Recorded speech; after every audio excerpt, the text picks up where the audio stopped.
Sudan's military and civilian leaders announced on Friday that they had reached an agreement to share power until elections, promising an end to the standoff that has paralyzed the African country since the ouster of President Omar Hassan al-Bashir in April. The two sides, which resumed talks this week after a month-long hiatus that included a bloody crackdown by the military, have agreed to form a joint military-civilian authority to run Sudan during an interim period of just over 3 years, a senior protest leader said. Power will rotate between military and civilian leaders during the transitional period, a mediator from the African Union, Mohamed Hassan Labat, told a news conference in Khartoum. Then, elections are to be held and the military is to return to its barracks, ushering in democratic rule. We hope that this is the beginning of a new era, said Omar Aldeguer, a leader of the coalition negotiating with the military. General Mohamed Hamdan, deputy head of the Transitional Military Council, said, "This agreement is comprehensive and does not exclude anyone. A military general will lead the joint council for the first 21 months, then a civilian leader will lead for 18 months, said Amjad Farid, a leader of the Sudanese Professionals Association. The streets of Omdurman, Khartoum's twin city across the Nile River, erupted in celebration when the news broke, according to Reuters. Thousands of people of all ages took to the streets, chanting, "Civilian! Civilian! Civilian!" Young men banged drums, people honked their car horns, and women carrying Sudanese flags chanted in jubilation. The deal appeared to be the culmination of a popular uprising that started in December with a demonstration against the soaring price of bread, then morphed into a movement that led to the removal of Mr. al-Bashir after 30 years of turbulent and often brutal rule. The two sides also agreed to open what they said was an independent investigation into the violence that began on June 3 when military forces cracked down on protesters, which has led to at least 128 deaths, according to the protesters. General Hamdan, known as Hemedti, has been widely seen as the most powerful figure in Sudan since his rapid support forces led that bloody crackdown.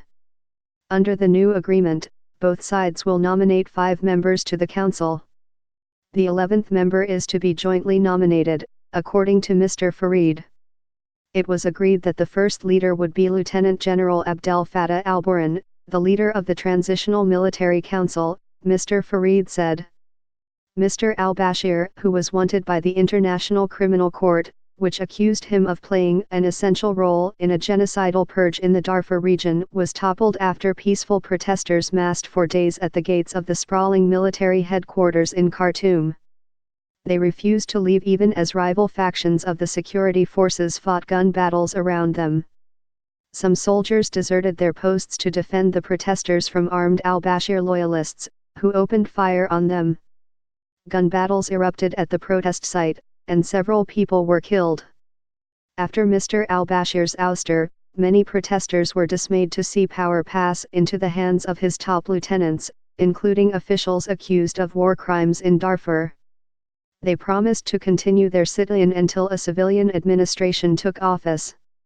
During negotiations led by the Sudanese Professionals Association, military leaders had presented themselves as supporters of democracy and had taken steps to meet demands for change. The generals moved Mr. al-Bashir into the notorious Kober prison in Khartoum, seized millions of dollars in foreign currency from his home and arrested several of his most senior aides.